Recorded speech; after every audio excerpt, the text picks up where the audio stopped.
Welcome and welcome back to my channel. இன்னைக்கு நம்ம சேனல்ல சிக்கன் கிரேவியை எப்படி ஸ்டெப் பை ஸ்டெப்பாக ஈஸியாக நல்லா டேஸ்ட்டாக செய்யலாங்கிறத பார்க்க போகிறோம். அதுக்கு முன்னாடி நீங்கள் நம்மளோட சேனலுக்கு புதுசாக இருந்தீங்கன்னா மறக்காமல் லைக் பண்ணி சப்ஸ்கிரைப் பண்ணிக்கோங்க. அப்படியே பக்கத்தில் இருக்கிற பெல் பட்டனை கிளிக் பண்ணி ஆளுங்கிற ஆப்ஷனை செலக்ட் பண்ணி வச்சுக்கோங்க. நான் போடுற வீடியோஸ் எல்லாமே உங்களுக்கு நோட்டிஃபிகேஷனோட வரும். வாங்க இப்போ வீடியோக்குள்ளே போகலாம். இப்போ சிக்கன் கிரேவி செய்கிறதுக்கு 1 கிலோ சிக்கன் எடுத்துருக்குறோம். 1 கிலோவுக்கு என்னென்ன அளவுகள் சேர்க்குறோன்னு தான் இந்த வீடியோவில் பார்க்க போகிறோம். ஃபஸ்ட்டு கடாயில் கொஞ்சமாக ஆயில் சேர்த்திட்டு ஒரு 15 பல்லிலிருந்து 20 பல்லு வரைக்கும் பூண்டு எடுத்துக்கலாம். ஃபஸ்ட்டு பூண்டை வதக்கிட்டு அது கூடவே 1/4 கிலோவுக்கும் கொஞ்சம் அதிகமாக சின்ன வெங்காயமும் சேர்த்திட்டு நல்லா வதக்கிக்கலாம். இது கூடவே ஒரு நல்ல பெரிய துண்டு இஞ்சியும் சேர்த்திட்டு வதக்கிக்கலாம். இதெல்லாம் சேர்த்திட்டு நல்லா வணங்கின உடனே இப்போ நம்ம சேர்த்துற இந்த கரம் மசாலா தான் நல்ல டேஸ்ட் கொடுக்கும்.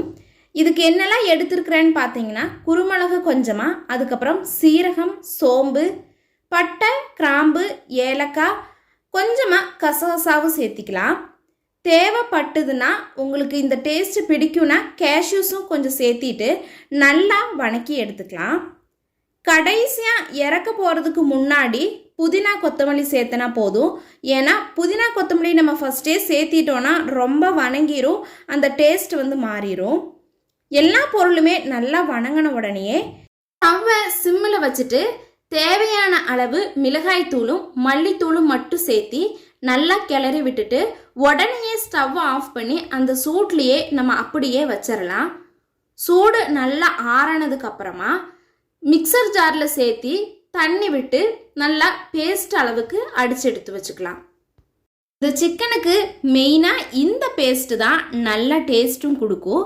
ஆல்மோஸ்ட் ஒரு 3/4 பாகம் சிக்கன் ரெடி ஆகிறதுக்கான பொருள் எல்லாமே நம்ம சேர்த்தியாச்சு. இப்போ ஒரு குக்கரில் ஆயில் சேர்த்திட்டு கொஞ்சமாக கடுகு, கருவேப்பிலையும் சேர்த்தி பெரிய வெங்காயம், தக்காளி சேர்த்தி நல்லா வணக்கிடலாம். இது நல்லா வணங்கின உடனே நம்ம சிக்கனை சேர்த்திக்கலாம்.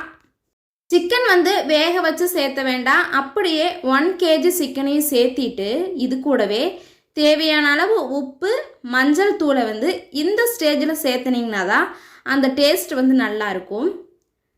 அதுக்கப்புறமா நம்ம அரைச்சி வச்சிருக்கிற பேஸ்ட்டை ஃபுல்லாகவே சேர்த்திட்டு அது கூடவே ஜார் கழுகின தண்ணியும் சேர்த்தி இப்போ தேவையான அளவு நம்ம சிக்கன் மசாலாவும் சேர்த்திட்டு இப்போ தண்ணி பார்த்தீங்கன்னா இதுக்கு மேலே மூழ்கி நிற்கிற அளவு தண்ணி சேர்த்திக்கலாம். கடைசியாக ஒரே ஒரு உருளைக்கிழங்கு சேர்த்திக்கலாம். இது அதை விட நல்ல டேஸ்ட் கொடுக்கும். இப்போ பார்த்தீங்கன்னா தண்ணி மேலே முழுகிற அளவு சேர்த்தியாச்சு. இப்போ மூடி போட்டுட்டு ஒரு 6லிருந்து 7 விசில் விட்டு எடுத்தோம்னா சூப்பரான சிக்கன் கிரேவி ரெடி ஆயிரும். இப்போ 6லிருந்து 7 விசில் விட்டதுக்கு அப்புறமா சிக்கனுக்கு மேலே ஃபுல்லாக அந்த கொழுப்பு எல்லாமே கரைஞ்சி நம்ம எண்ணெயே அதிக அளவு சேர்த்திட்டு இல்லை, ஆனாலுமே மேலே ஃபுல்லாக எண்ணெய் மாதிரி முதங்கிட்டு இருக்கும். குக்கர்லேருந்து விசில் விட்டாலுமே தண்ணி மாதிரி தான் இருக்கும். இது அப்படியே சாப்பிட முடியாது.